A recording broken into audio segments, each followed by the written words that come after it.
صلی علیک یا رسول اللہ وسلم علیک یا حبیب اللہ صلی علیک یا رسول اللہ وسلم علیک یا حبیب اللہ۔ آپ یہ دیکھیے کہ نبی کریم صلی اللہ تعالی علیہ وسلم انسانی نفسیات سے حد درجہ واقف ہے، اور یہ بھی ایک اخلاقی بات ہے کہ جو چیز پوشیدہ رکھی جا سکتی ہے اسے پوشیدہ رکھیں، اور اپنے پڑوسی کو اپنے لائے ہوئے پھل کی وجہ سے ایذا نہ دیں، یا اسے اپنے بچوں کے سامنے یا شرمندہ ہونے کا موقع نہ دیں، یا بچوں کے لیے تکلیف دہ صورتحال ہم نہ پیدا کریں۔ اور آپ دیکھیں یہ بھی احادیث میں آتا ہے کہ ہمیں اپنے مکانات اس طرح نہیں بنانے چاہیے، نہیں اتنے اونچے نہیں کرنے چاہیے کہ پڑوسی کے مکان کی ہوا بند ہو جائے۔ بات یہ ہے کہ یہ سب پڑوسی کے حقوق ہیں۔ اب تو صورتحال کچھ اس طرح کی ہو گئی ہے کہ مکانات بھی بنے بنائے ملتے ہیں، اور کیا صورتحال ہوتی ہے۔ مگر جب یہ رواج تھا کہ مکان خود بنائے جاتے تھے تو اس بات کا خیال رکھنے کو بھی کہا جاتا تھا کہ مکانات کو اتنا اونچا نہیں ہونا چاہیے کہ پڑوسی کی دیوار سے اونچی دیوار چل جائے اور ان کی ہوا بند ہو جائے۔ ایک صورتحال اور بھی ہے کہ چھت پر آزادانہ نقل و حرکت نہیں کرنی چاہیے، کیونکہ ہو سکتا ہے کہ آپ کے پڑوسن کپڑے ڈالنے کے لیے چھت پہ جانا چاہیں اور وہ باپردہ ہوں، اور آپ کی وجہ سے ان کے اس کام میں حرج واقع ہو۔ اس لیے بہتر یہ ہے کہ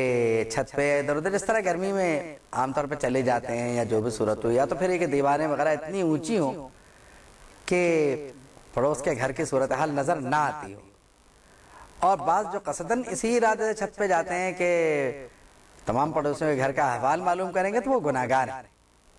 قرآن فرماتا ہے کہ وَلَا تَجَسَّسُوا لَهُ بِالْقَوْلِ، کہ تم جو ہو وہ ٹو نہ لگاؤ، اور یہ مت دیکھو کہ کون کیا کہہ رہا ہے، یہ اس سے ٹو میں نہ رہو تم۔ اس کا نتیجہ اصل میں یہ نکلتا ہے کہ پڑوسن سے سنتی ہیں، پہلے تو سن لیا، پہلے تو وہ یہ گناہگار ہیں، اس کے بعد دوسری پڑوسنوں کو وہ نمک مرچ لگا لگا کے وہ سارا واقعہ سناتی ہیں، جس سے بعض اوقات وہ فساد پیدا ہوتا ہے کہ اللہ کی پناہ۔ تو یہ بات جو ہے یہ اکرام الجار میں نہیں آتی۔ اکثر و بیشتر یہی ہوتا ہے کہ پڑوسن کو ذلیل کر کے خوش ہوتی ہے، لیکن ایسا ہونا نہیں چاہیے۔ پڑوسی کی عزت ہے، اور ایک پڑوسن کو یہ سمجھ لیجیے کہ وہ دوسرے پڑوسن کی بہن ہے۔ اگر وہ کسی تکلیف میں ہے اور وہ یہ دیکھ رہی ہے کہ یہ بری بات ہے تو اسے مدد کرنی چاہیے۔ یہ نہیں ہونا چاہیے کہ آنے دو اس کے شوہر کو، میں اس سے مل کے یہ بتاتی ہوں اور پھر دیکھو اس کا حشر کیا ہوتا ہے، تو آپ اسے پٹا دیکھ کے خوش ہو، تو یہ آپ نے اصلاح نہیں کی اس کی، بلکہ اسے آپ نے مصیبت پر ڈال دیا۔ تو بہتر تو یہ ہے کہ الدین النصیحہ کے تحت کہ دین خیر خواہی ہے، تو آپ اس کی خیر خواہی کریں، اسے سمجھائیں۔ اس کے شوہر کو آپ اس نیت سے واقعہ نہ سنائیں کہ دن بھر کا تھکے ہارے انسان کو جب وہ آئے گا تو تکلیف ہوگی، اور ہو سکتا ہے کہ وہ تکلیف میں طلاق دے دے، اور آپ کی نیت یہ بھی نہیں ہونی چاہیے کہ اس کی طلاق ہو جانی چاہیے، گھر بہت اچھا ہے، میری بہن کا ہے، میری فلاں کا یہاں پہ نکاح ہو جائے گا۔ یہ پڑوس کے آداب اور پڑوس کے احترام کے انتہائی خلاف بات ہے۔ یعنی ایک اچھا پڑوسی ہونے کے لیے قرآن و حدیث کی تعلیمات کا جاننا اشد ضروری ہے، اور ایسے پڑوسیوں کی جو اپنے پڑوسیوں کو دینی تعلیم نہیں دیتے، اور دوسرے فریق کی بھی، یعنی جو دینی تعلیم نہیں لیتا، احادیث میں مذمت کی گئی ہے، اور فرمایا گیا کہ ان کو کیا ہو گیا کہ اپنے پڑوسیوں کو دین کی تعلیم نہیں دیتے، اور انہیں کیا ہو گیا کہ یہ دین نہیں سیکھتے۔ یعنی اگر پڑوس میں کوئی دیندار شخص موجود ہے تو اس کا فرض ہے کہ وہ اپنے پڑوس کے ان لوگوں کو دین سکھائے جنہیں نہیں معلوم، اور پڑوس میں وہ لوگ جو دین نہیں جانتے، وہ عام طور پر اگر کوئی دینی شخصیت یا معزز شخصیت پڑوس میں رہتی ہو تو صرف اس فخر میں مبتلا ہو جاتے ہیں کہ فلاں ہمارے پڑوس میں رہتا ہے، اس سے فائدہ نہیں اٹھاتے، اس سے دین کا علم نہیں لیتے، اور صرف اگر کہیں ذکر آ جائے کہ وہ فلاں صاحب جو ہے بہت اچھا بولتے ہیں تو ہم اتنا کہنے پہ گزارا یعنی اکتفا کر لیتے ہیں کہ وہ ہمارے پڑوس میں رہتے ہیں. تو بات صرف اس سے نہیں بنتی، ان کا پڑوسی ہونے سے جو فیض آپ کو ملے گا وہ تو اپنے مقام پر ہے کہ کتنا ہوگا کیا ہوگا، لیکن آپ نے ان سے جو دین کا علم نہیں سیکھا اس کا گناہ بھی آپ کو ہوگا، کہ کیونکہ اب آپ یہ تو نہیں کہہ سکتے کہ میرے پاس وقت نہیں تھا اور مجھ تک دین پہنچانے والا کوئی آیا ہی نہیں، آپ کے پڑوس میں تھا، آپ نے کیوں نہیں سیکھا. تو بحیثیت مسلمان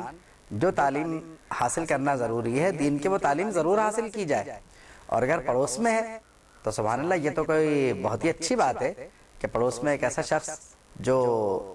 دین کا علم رکھتا ہے وہ آپ کے پاس موجود ہے اور آپ اس سے دین کا علم حاصل کریں.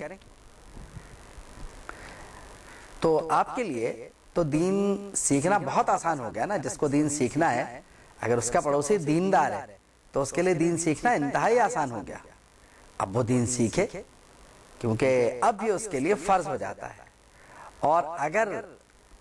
کوئی دیندار کسی کے پڑوس میں ہے تو اس دیندار کا بھی یہ فرض ہے کہ اگر یہ معلوم ہو جائے کہ یہ پڑوسی دین سیکھنے میں دلچسپی رکھتا ہے تو اس کو وہ دین سکھائے. اور دوسری بات یہ ہے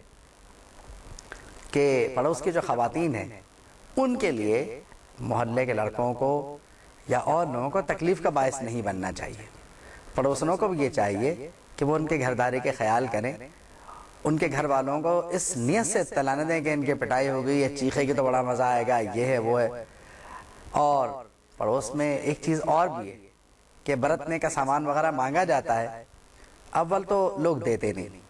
تو دے دینا چاہیے، کیونکہ وہ لوگ جو برتنے کا سامان دوسروں کو نہیں دیتے قرآن مجید میں ان کی مذمت کی گئی ہے.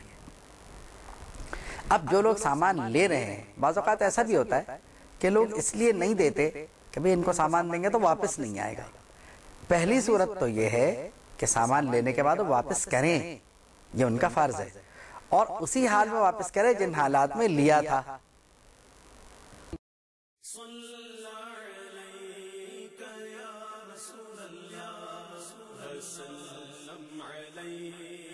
یا حبیب اللہ